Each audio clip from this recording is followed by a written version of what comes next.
You wretch. Hello and thanks for watching TV Backstage Pass. I am with Becky Speller and we will be talking about the latest UCL classical drama society play, which is the Trojan Women. To start us off, could you, for our viewers who are not necessarily familiar with classical drama, tell us a bit more about the plot of the play?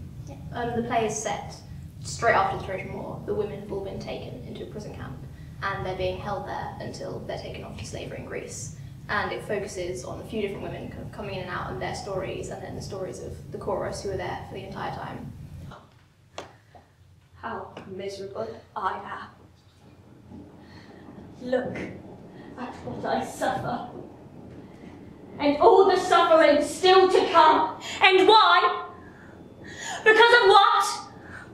One woman's marriage! It's a bit of a weird one. It's what happens to them between the things that you might think are the big events happening.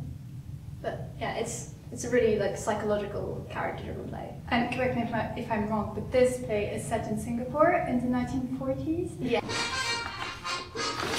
Sing muse, sing a million, sing full of tears a death song in a new key, in a strange key, for I will sing an ode for Troy, about my own destruction.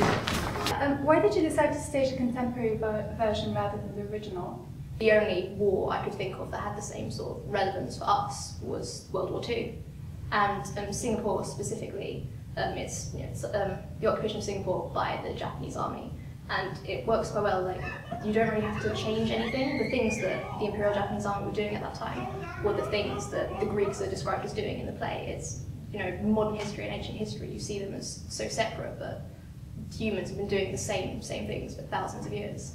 And I'm interested to know, how do you select your cast? Does the UCL Classical Drama Society expect the actors to study classics? No, in previous years a lot of the cast have come from the classics department because it's been more heavily publicised there.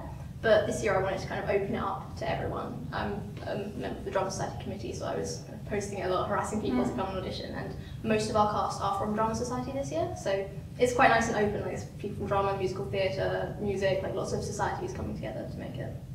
Making classical drama more approachable is certainly the reason why you decided to produce a contemporary version as well, isn't it?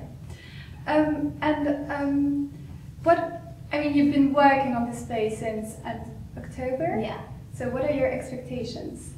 Well, hopefully it's going to be very good. The cast have put a lot of effort into it, and they're all incredibly talented.